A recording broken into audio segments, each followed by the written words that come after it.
Así que nada, vamos a ir con Javi, que ya está esperando, y antes de nada vamos a poner un vídeo que le preguntaremos sobre él, de la iniciativa que están llevando de CHOP, que como os decía es la página que habla de temas climáticos, medioambientales, en español más importante, que hace unos vídeos que son súper pedagógicos, que están muy bien y que ahora mismo, bueno, han hecho o están pidiendo un crowdfunding para hacer un documental que explique de manera pedagógica pues toda la problemática. Pero bueno, ahora lo veremos con él. Vamos a poner el vídeo y luego ya estaremos a la vuelta con Javi. Ahí va el vídeo.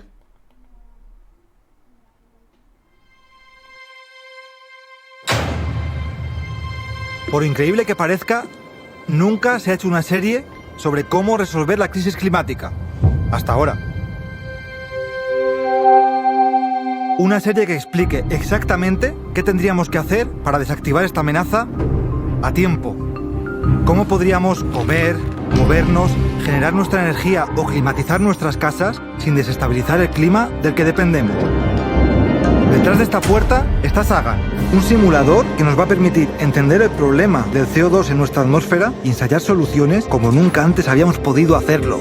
Yo nací en 1986. Ese año, la concentración de CO2 atmosférico superó por primera vez en la historia del Homo sapiens el límite de seguridad climática marcado por la ciencia, 350 partes por millón. Centrales térmicas, coches, industria, ganadería, aviones, calefacciones.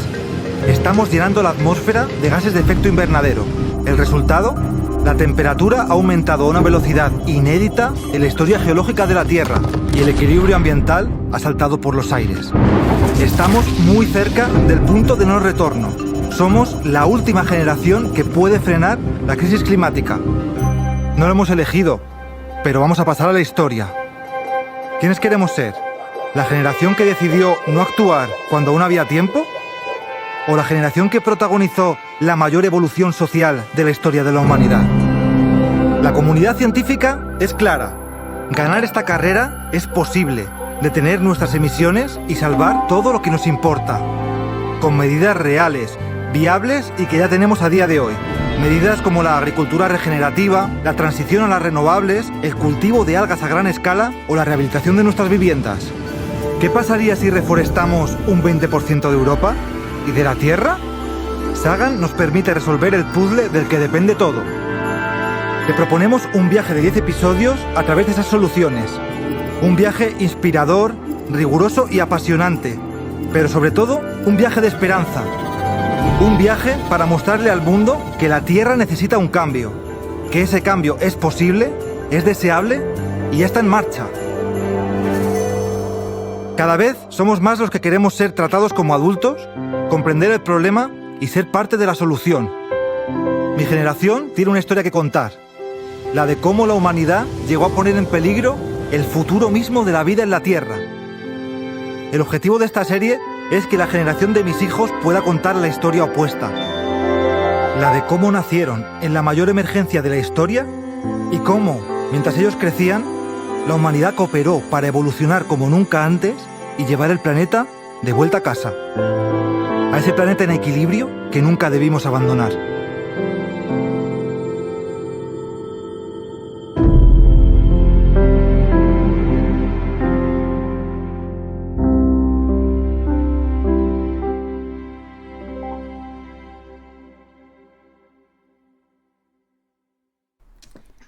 Bueno, Javi, bienvenido. Antes de decirte nada, muchísimas gracias a Spanish Revolution, que nos acaban de hacer una raid, así que súper bienvenidos y bienvenidas a todas. Y bueno, si estamos con Javi, que es referente con Hope, bueno, Spanish Revolution es el referente comunicativo digamos, desde hace muchos años y que bueno, os agradecemos de corazón la raid. Y bueno, Javi, tremendo vídeo que os habéis marcado, ¿no? Es decir, ¿qué significa este vídeo? Es decir, como un proyecto muy ambicioso, hacer una especie de película, una gran producción, un documental para, digamos, intentar que la gente entienda lo importante de este mensaje que tiene Hope, ¿no? Bueno, ¿qué nos puedes contar de esta iniciativa? Buenas, pues nada, lo primero, muchas gracias por invitarme, Julián. Encantado de estar aquí hoy. Y bueno, pues sí, en cuanto a la serie documental que estamos lanzando, que acabáis de ver el tráiler, es la primera docuserie de la historia enfocada en cómo resolver la crisis climática. No se ha hecho nunca una cosa así, por increíble que parezca, como digo en el tráiler, ¿no? Que de hecho yo lo estaba buscando porque hay, hay informes, hay estudios, hay grandes proyectos en los que se hablan de qué tendría que pasar exactamente para que lográsemos conseguir los objetivos del Acuerdo de París a tiempo y lográsemos incluso revertir el calentamiento global a medio plazo. ¿Qué tendría que pasar? ¿Cómo sería nuestra vida? ¿Cómo sería nuestra sociedad? ¿Qué tendría que cambiar en nuestro modelo económico, en nuestros medios de transporte, en nuestra alimentación, en nuestra industria, en todo? ¿Cuáles son las soluciones que permiten descarbonizar eso? Y vamos a hacer una serie de 10 capítulos explicando precisamente cómo se podría hacer, a qué escala, a qué velocidad y a qué ritmo. Y, y demostrando, porque está demostrado, que esto no es una cosa imposible, no es un monstruo invencible esto de la crisis climática, que conseguir frenarlo a tiempo pues sea una cosa que nos requiera, pues eso, como hay gente que lo hace pensar así, que tengamos que dormir en camas de pinchos y empezar a andar sobre las ascuas, ¿no? Que vaya a ser esto el acabose. Pues no, la verdad es que sería un mundo muchísimo mejor que el que tenemos hoy y que es viable, técnica, económica, y solamente falta que sea políticamente factible tener la voluntad para llevarlo a cabo. Y como la opinión pública es la clave que determina lo que es políticamente factible o no, creemos que esta docuserie puede ser importante a la hora de dar un giro a esa opinión pública y que entendamos que estamos a tiempo, que se puede y que la alternativa a no actuar es simplemente imperdonable.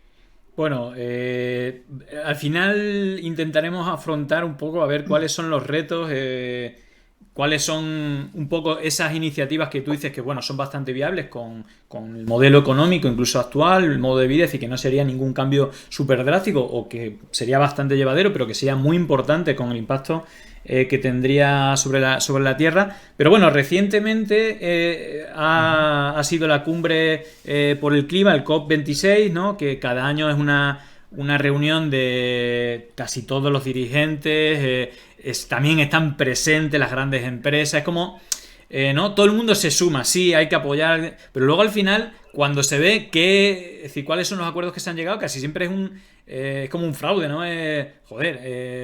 No se han llegado a las conclusiones. Bueno, este año ha sido igual. ¿Cuál sería tu resumen de los principales acuerdos que se han hecho? ¿Cuáles son los mejores? ¿Cuáles son las oportunidades que se han dejado escapar? Bueno, ¿cuál sería tu resumen de la COP26?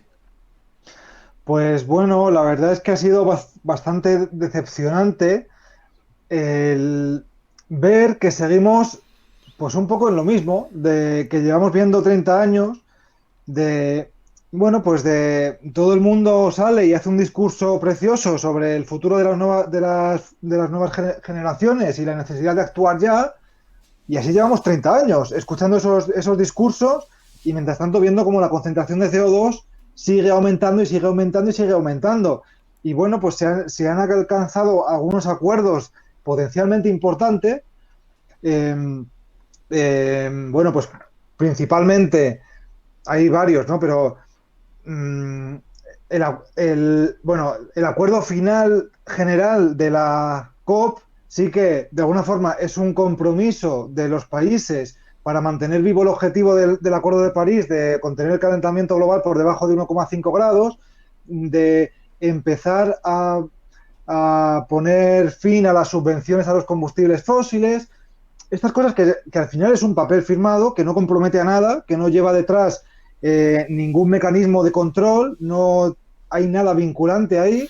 Y bueno, pues a nivel simbólico, pues sí, es un avance porque por primera vez se nombra específicamente a los combustibles fósiles y la necesidad de dejarlos de dejarlos en el retrovisor explícitamente. Se habla de los subsidios a los combustibles fósiles, que es una barbaridad la cantidad de dinero que aún se sigue dando, muchísimo más que las renovables, para subvencionar los combustibles fósiles, el petróleo, el gas y el carbón en algunos sitios. Y bueno, en ese sentido, pues bueno, seguimos viendo otro acuerdo que se anuncia, se firma y cada uno para su casa y bueno, y aquí no ha pasado nada, ¿no? Entonces, es verdad que es esperanzador, pero faltan medidas vinculantes y medidas de control y de consecuencias en caso de incumplimiento y todo esto, ¿no? Sin esas medidas, pues son brindis al sol, ¿no? Luego también se ha alcanzado, se han firmado varios acuerdos multilaterales entre varios países, pues por lo general entre grupos de 100 países, pues eso, pues por ejemplo, para poner fin a la deforestación global, que pues, está muy bien, pero es un acuerdo que ya se firmó hace 4 años y desde entonces la deforestación global no ha hecho más que aumentar. Otro para poner fin al uso del carbón, que han firmado más de 40 países, lo cual está muy bien, pero que siguen siendo declaraciones sin ningún tipo de compromiso ni de capacidad de control por parte de nadie, ¿no? Entonces es muy decepcionante porque no estamos en ese punto. Estamos en el punto ya de los ambiciosos, urgentes y de las medidas de emergencia y, por supuesto, de que los acuerdos sean vinculantes y que haya consecuencias en caso de incumplimiento. Y desde luego eso ha brillado por su ausencia, pero estrepitosamente. Mira, está Susovic haciendo comentarios. Teníamos una charla con dos trabajadores de dos personas que estaban involucradas en la huelga de Cádiz. El problema de Sí. la industrialización, de la desindustrialización en este caso, Sí, es un tema importante a nivel económico, pero incluso sí. también en su momento, o también puede servir de amenaza al planeta. Y precisamente Susovic estaba comentando al final de la entrevista anteriormente que es decir, que sería importante calibrar una industrialización del país, pero con una visión, digamos, de futura, ¿no? De que respete, es decir, que sea ecologista y que, por ejemplo, pues plantear una tecnología, una industria avanzada para, pues, por ejemplo, la creación de energía no contaminante, ¿no? Entonces, bueno, también se ha juntado el tema de estos fondos europeos. Entonces, no ya a nivel global, sino a nivel nacional. ¿Cuáles crees que podrían ser estas iniciativas que pudieran ser reales en un contexto como el español y que fuera buena para la economía y que fuera buena para el medio ambiente? Claro, es que esto hay muchas veces que se contrapone en realidad el medio ambiente y la economía, ¿no? Como si fuesen cosas contrapuestas.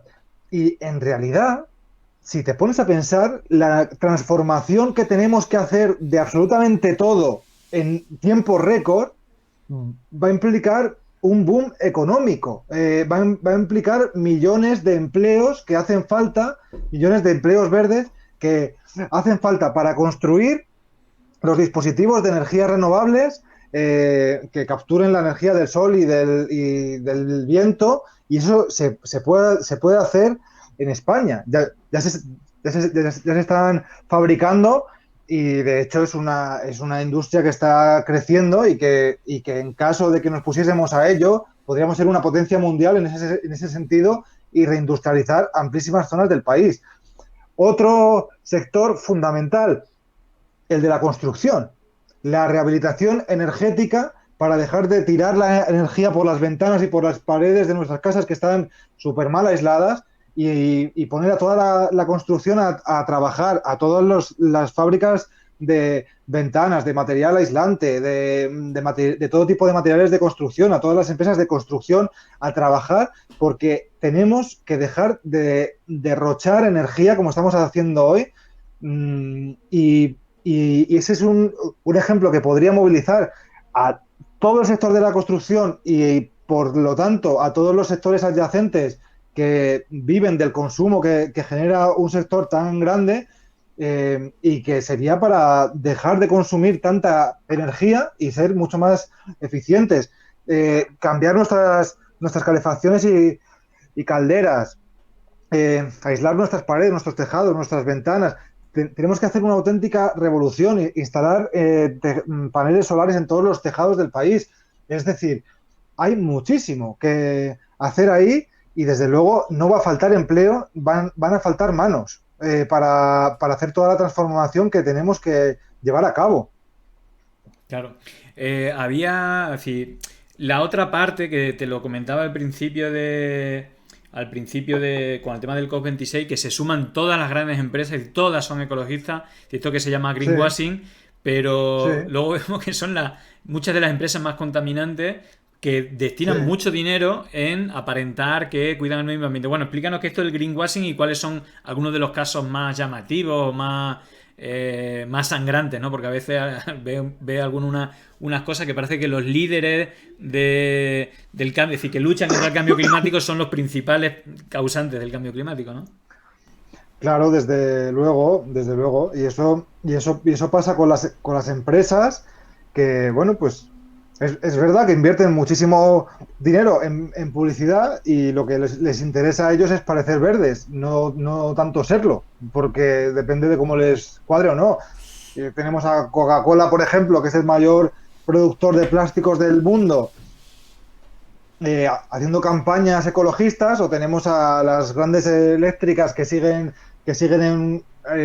algunas más que otras, pero que siguen apostando por el gas fósil, que es un combustible fósil hipercontaminante, pues bueno, pintándose de verde, poniendo molinos y paneles solares en todos sus carteles y queriendo subirse al carro. A ver, a mí hay una parte de esto que me parece un buen indicativo. Es decir, la tendencia ya es imparable. Nadie quiere verse vinculado directamente a los combustibles fósiles, hasta Repsol. Entras en su página web y aparece lleno de energías renovables cuando es una empresa que vende petróleo. Bueno, pues eso es un buen indicador que invita a la esperanza en ese sentido de que el sentido común ya se está moviendo y la opinión pública es abrumadoramente favorable a las energías limpias y a la acción contra el cambio climático, que ya se ha convertido en uno de los principales de las principales preocupaciones de los ciudadanos de medio mundo, ¿no? Entonces es un buen indicativo. Claro. Mira, hay una pregunta de Canario Richard. Sí. Te pregunta Javier Peña, ¿qué opinas de los datos ocultos de contaminación que ahora se están desvelando? Algunos países dieron datos falsos sobre su aportación de CO2. Bueno, ¿qué nos puedes decir de esto? Que seguro que sabes más que yo. Claro, pues bueno, pues ha sido un auténtico escándalo, porque claro, pues estas cosas que decía antes de los acuerdos sobre acción climática, ¿no? Que no hay mecanismos de fiscalización, ¿no? Entonces, si cada país es el que establece lo que contamina y lo que absorbe en sus bosques, pues para hacer el balance, ¿no? Porque el objetivo es el objetivo marcado ahora, que es insuficiente, pero es un primer paso, es llegar a la neutralidad climática, es decir, que las emisiones que tú generes sean las mismas que puede absorber la naturaleza de tu país, ¿no? Entonces, claro, tú puedes hacer ahí el cálculo, pues se han descubierto grandes agujeros que nos hacen además que son muy preocupantes porque indican que, bueno, pues que el problema puede ser aún mayor del que pensábamos, porque las emisiones pueden ser mayores y el potencial de los sumideros de carbono, de los ecosistemas, puede ser menor del que estábamos contabilizando. Entonces, bueno, ha sido un auténtico escándalo que yo espero. Hay ya, por suerte, mediciones por satélite que se han lanzado este año, que ya empiezan a medir de forma bastante fiable las emisiones de gases de efecto invernadero desde espacio por territorios, y empieza a avanzarse hacia una contabilidad mm, em, global de las emisiones para que no haga cada uno el cuento de la lechera, el cuento que le parezca, ¿no? Sí, aparte yo creo que las cuentas son bastante sencillas, bueno, a grosso modo, sin entrar en detalle. Y es que las grandes potencias mundiales contaminan casi todo, especialmente en su momento era Estados Unidos, la Unión Soviética, luego Rusia y ahora China es la que más está produciendo y la que más se está comiendo. Entonces lo que siempre se ha dicho es que lo que se ha negociado que siempre es que los países grandes le paguen dinero a los países que no emiten como para compararle la cuota, ¿no? Y para que uno de los acuerdos de esos que se financian proyectos, ponen más dinero a los que más contaminan para que a los países más pobres no le pase lo mismo que a ellos y financien proyectos de sostenibilidad y tal. Pero bueno, insisto en una cosa que dice Susovich, que yo creo que está claro que le interesa el tema y aparte sabe, es que muchas veces cuando se habla de energía renovable se habla del sol, del viento, pero no se habla tanto de la geotermia o de la energía del mar, ¿no? De la marea, ¿no? Ujú. Sí, ¿Qué, sí, sí. ¿Cuáles crees tú que son, aparte de estas, cuáles serían estas energías que podrían ser potencialmente interesantes para invertir en ciencia, en industria y sobre todo en energía? Es decir, ser capaz de ser autoabastecido energéticamente, porque es uno de los problemas que tiene España, que tiene que comprar hidrocarburos, es la principal exportaciones que hace y evidentemente es contaminante, pero es una ruina para España. Entonces ese valor añadido, teniéndolo todo, tenemos mar, tenemos sol, tenemos volcanes también, ¿no? Y ahora Sí, están, sí, sí. están a tope. Bueno, ¿cuáles son esas vías, el repertorio de posibles fuentes de energía aparte de las conocidas? Claro, es que es cierto que mm, aunque no hubiese cambio climático, habría que hacer la transición a las renovables. Uno, porque son más baratas y más eficientes. Y dos, porque permiten tener soberanía energética. O sea, ahora mismo Europa está en manos de Rusia con el tema del gas. O sea, Claro. eh, cierra Putin el grifo del gas y aquí nos helamos de frío. O sea, es decir, simplemente por eso merecería la pena ya hacerlo. Y ya si es la forma de evitar una catástrofe climática sin precedentes, pues es que ya, bueno, pues es que no hay punto de, no hay ningún tipo de motivo para no hacer una transición a las renovables rápida y ambiciosa. Y en cuanto a las energías que pueden establecer esa cuota de electricidad, desde luego la principal es la solar fotovoltaica, que puede estar en los tejados, que es una cosa que se debería extender mucho más porque es más eficiente y porque así no tenemos que ocupar suelo que podría utilizarse para otra cosa.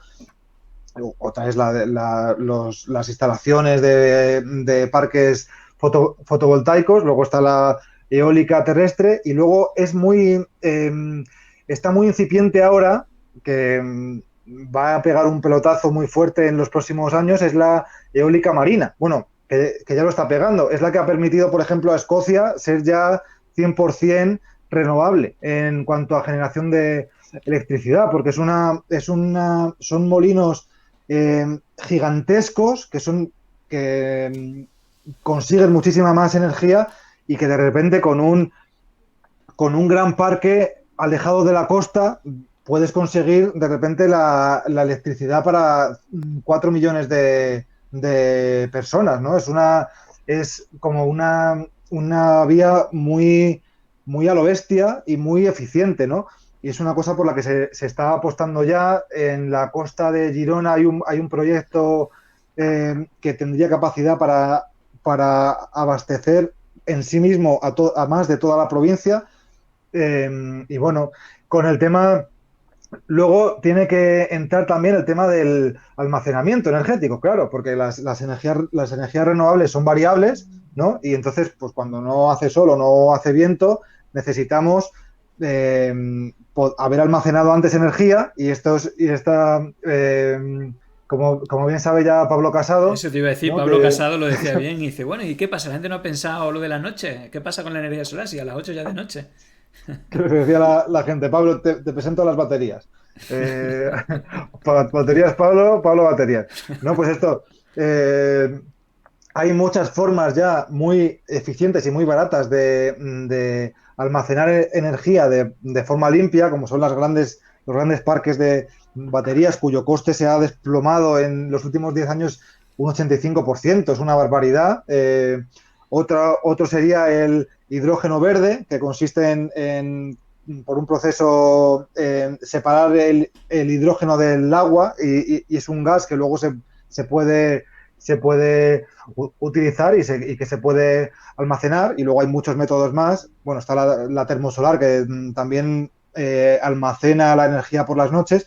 Y, y bueno, luego hay un montón de métodos, pues de bombeo de agua, que lo subes cuando te sobra energía y luego lo dejas caer cuando la necesitas. Hay Es muchas decir, formas. que hay como muchas posibilidades, ¿no? Para evolucionar, sobre todo en ciencia, y que eso también tenga una parte económica. Es decir, que el conocimiento aparte tiene un valor añadido en cuanto a ciencia y que podríamos ser pioneras de aportar nuestro conocimiento o ser pioneros en Mm, este campo, es decir, desde la investigación, y luego en la industria, ¿no? Que vemos que están en unas condiciones, bueno, después de la desindustrialización, las pocas industrias que quedan en España, pues están como en una manera súper precaria y que hay que dar sí. una vuelta, ¿no? A todo esto, ¿no? Claro, y es que la reindustrialización, aparte de los motivos económicos o sociales, es eh, ¿cómo decirlo? Es un requisito de la descarbonización, porque claro, si tú aquí funcionas con renovables, tienes unas leyes ambientales exquisitas, pero todo tu consumo viene de China, o de Bangladesh o de cualquier otro lugar, pues tú puedes decir, pues muy bien, yo ya aquí no tengo emisiones, no te jode porque las tienes todas fuera, ¿no? Las has externalizado, que es lo que está pasando ahora, y además tiene todo el coste del transporte de mercancías, del flujo y todo esto, ¿no? Entonces, si incluimos el consumo en el cálculo de emisiones, que es una reivindicación a la que cada vez se suma más gente, tenemos que volver a trasladar aquí la industria para que funcione bajo unas leyes ambientales estrictas y que funcione pues sin emisiones de combustibles fósiles. Y esto es un requisito que va a ser increíblemente beneficioso para mucha gente que a priori hoy es un poco reticente a la transición verde y que no sabe muy bien de lo que estamos hablando, ¿no? Sí, sí. Porque nos va a beneficiar a todos en realidad. Y Aquí, por cada empleo que se destruye en las energías sucias, se generan cuatro con la transición verde, según muchísimos estudios ya, ¿no? Una, el único impedimento para que esto llegue a buen puerto son los es, intereses de cuatro pollos que están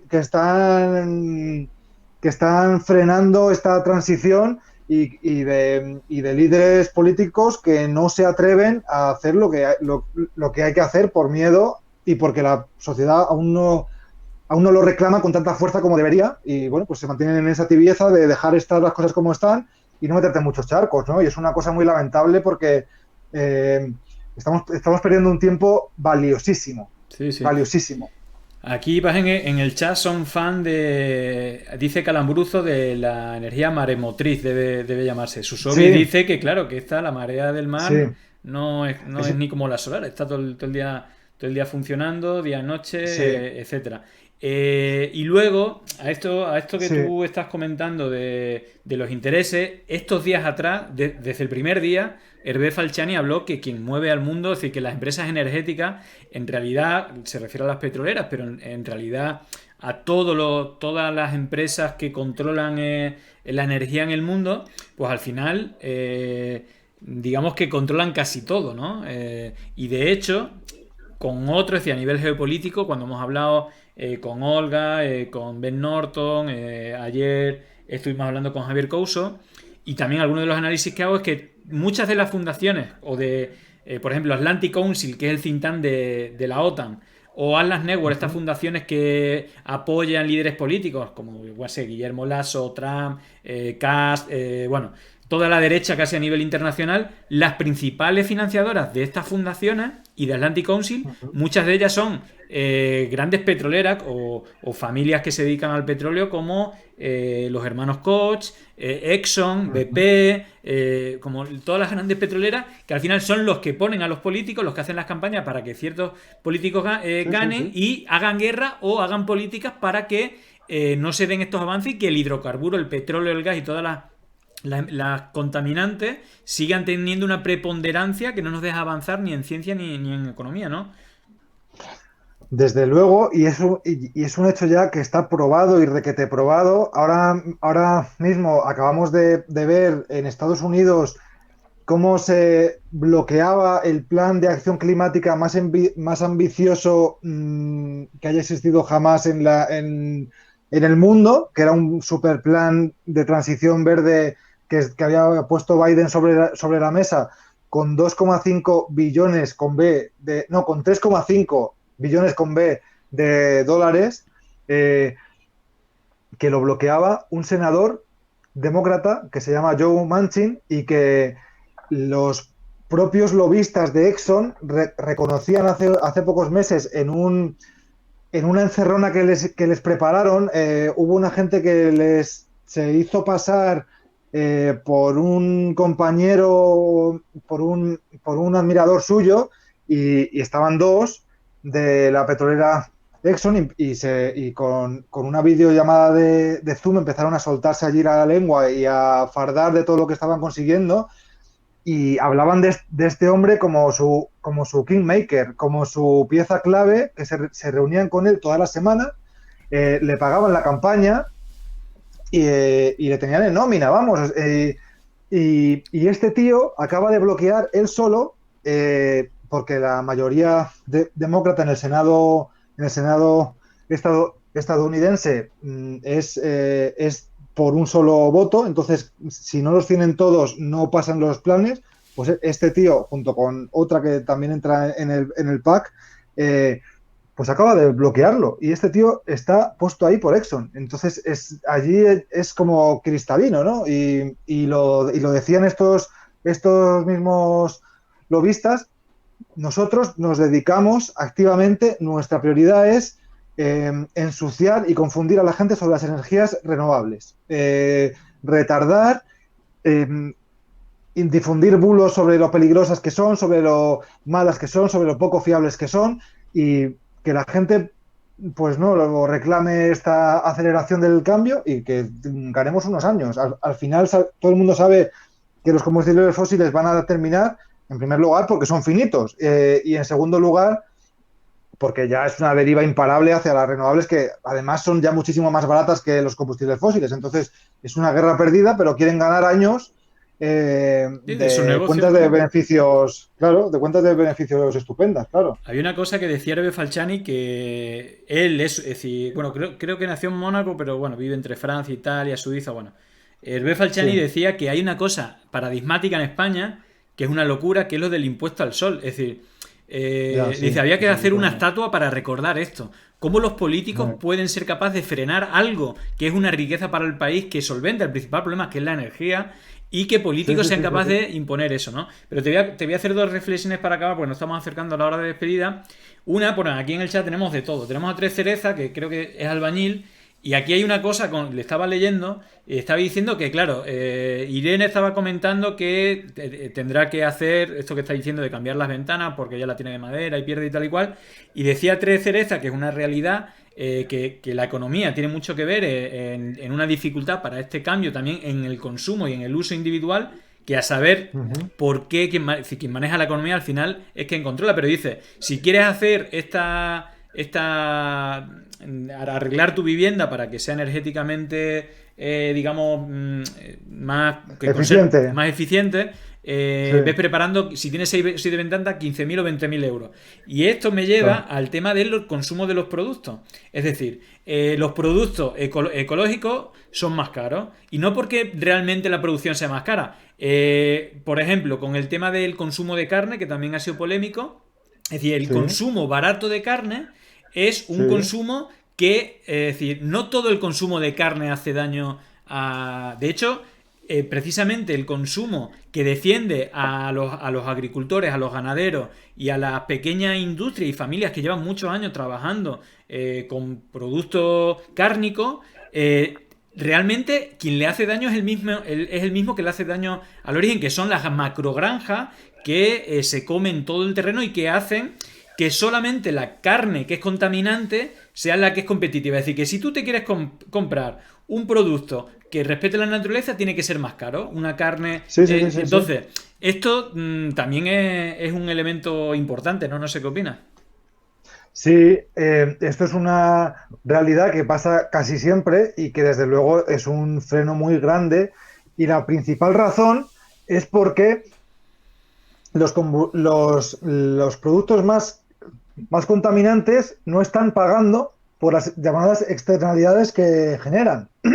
Es decir, la contaminación, el calentamiento, la catástrofe climática que están provocando al utilizar más combustibles fósiles, al destruir la naturaleza, genera unas externalidades, se genera unas consecuencias que luego asumimos y pagamos entre toda la sociedad y que a ese productor, a esa gran industria les salen gratis, ¿no? Y entonces aquí hay una propuesta muy interesante que está bastante avanzada y que ha llegado a discutirse en el Congreso estadounidense y en el Parlamento Europeo, que es la de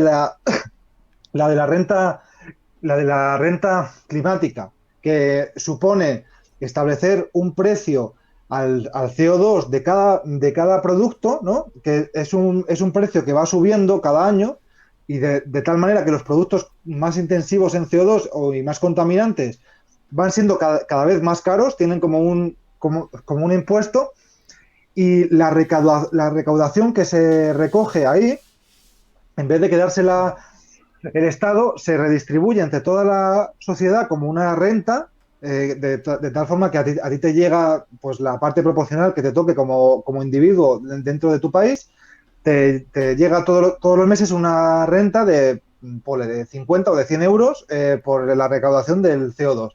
De tal forma que se premia los consumidores que opten por los productos menos contaminantes van a recibir más dinero del que se han gastado como sobrecoste, y los que opten bueno, yo voy a seguir con todo a todo trapo y voy a seguir consumiendo lo más contaminante, pues van a pagar más que los que de lo que pagaban antes como balance, ¿no? Y es una propuesta que yo creo que sería un catalizador fundamental de la transición y que creo que llegará antes o después, y ahí empezarán a cambiar muchas cosas.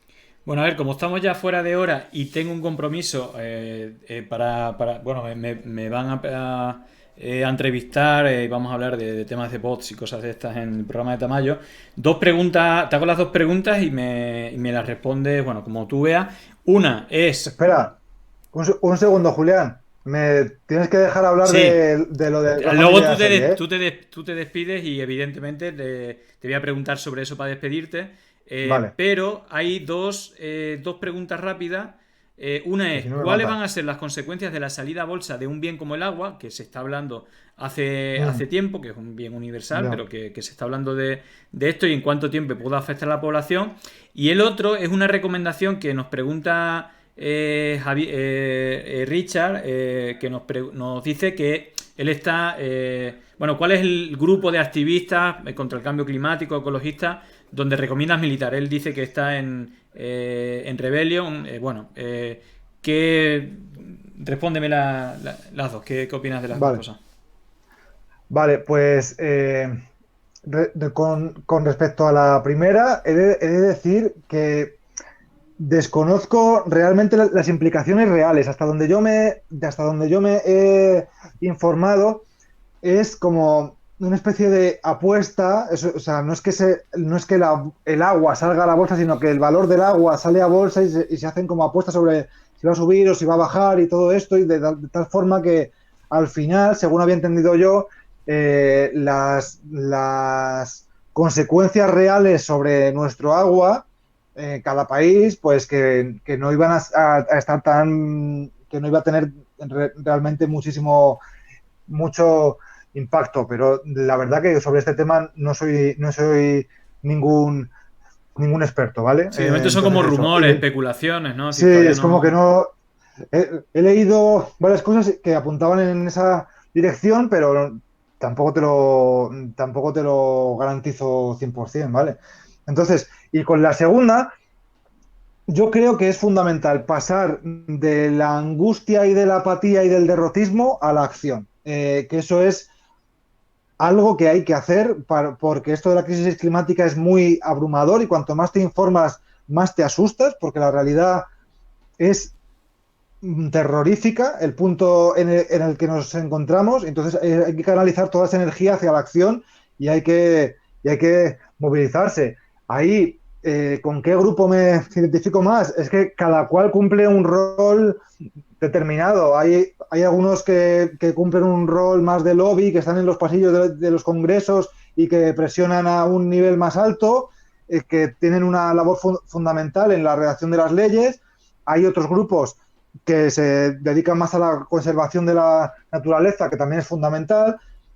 Y luego es verdad que a mí me produce mucha simpatía Extinction Rebellion también, porque creo que es fundamental que haya un movimiento de desobediencia civil masivo que, que fuerce y que ponga en contra las cuerdas a los gobiernos para que actúen inmediatamente con la urgencia que se requiere. Y entonces a mí me parece que Extinction Rebellion es una pieza clave en la que merece mucho la pena militar. Es el más cañero desde luego, ¿no? El que hace performance. Tal. Luego tenemos, bueno, los clásicos Greenpeace, etcétera, que también hace performance de Sí, gran coste, tal. Pero como tú dices, cada uno tiene un papel importante y precisamente también es clave el papel tuyo, no solamente con hacer vídeos de concienciación que has estado haciendo en Hop, sino con el proyecto, con el vídeo que empezamos. Bueno, te puedes despedir con el tema que quieras, pero yo te quería preguntar sobre cómo pueden ayudar a este proyecto, en qué consiste y, bueno, plazo, fecha, dónde buscar más información, todo esto. vale, pues bueno, es un crowdfunding de una docuserie de primer nivel que va a ser muy ambiciosa, utilizando técnicas de realidad aumentada, técnicas propias de la ciencia ficción, para conseguir traspasar las barreras de la gente que ve documentales habitualmente y conseguir que sea un producto visto por muchos millones de personas. Ya estamos en contacto con televisiones y con plataformas que están interesadas, pero queríamos ser independientes a la hora de definir el producto, de definir la docuserie bien, de hacer todos los guiones, empezar a hacer el planning de rodaje, empezar a grabar y solo después, cuando ya esté el proyecto cerrado y definido, empezar a ofrecer los derechos de emisión a las plataformas y a las televisiones para poder ser independientes, garantizar el rigor y que nadie nos diga lo que tenemos que decir y lo que no tenemos que decir, basándonos en la ciencia y en nuestro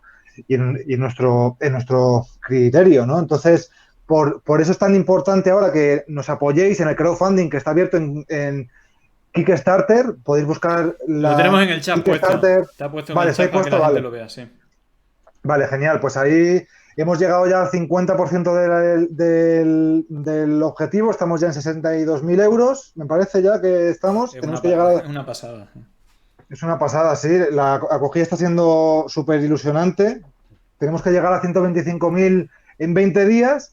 Y bueno, pues os pedimos que, por favor, que aportéis lo que podáis, porque de verdad que va a ser una cosa que puede marcar un antes y un después. Va a ser un producto muy potente que va a explicar exactamente lo que deberíamos estar haciendo y no estamos haciendo y qué pinta tiene el mundo que queremos construir y hacia el que vamos para salir de la apatía y pasar a la utopía y a desear ese cambio visualizando en lo que nos van a convertir todos esos cambios que tenemos que llevar a cabo y, y bueno, que es fundamental el apoyo que sea financiado por miles de personas y no por una gran corporación que nos pondría el dinero encantados, pero que no queremos pasar por ese aro. Así que bueno, que nos ayudéis con el crowdfunding porque puede ser importante. Bueno, pues nada, Javi, ahí está la información en el chat. Bueno, muchas gracias. Cada vez que tengamos alguna duda o hay algún tema polémico, tema climático, ecologista, bueno, pues contaremos contigo. Así que bueno, muchas gracias por estar aquí, un gustazo y bueno, espero que cumpláis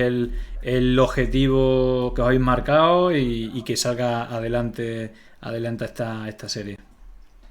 Pues muchísimas gracias, Julián. Un placer verte después de tanto tiempo y muchas gracias por invitarme. Que vaya muy bien tu proyecto, que es fundamental también que triunfe, porque de verdad que esto de la desinformación es una plaga, es la plaga de nuestro siglo, desde luego. Está claro. Pues nada, Javi, nos seguimos viendo y hablando. Espero que pronto nos volvamos a ver. Venga, hasta siempre. Muy bien. Venga, hasta siempre, Julián. Gracias. Chao, chao.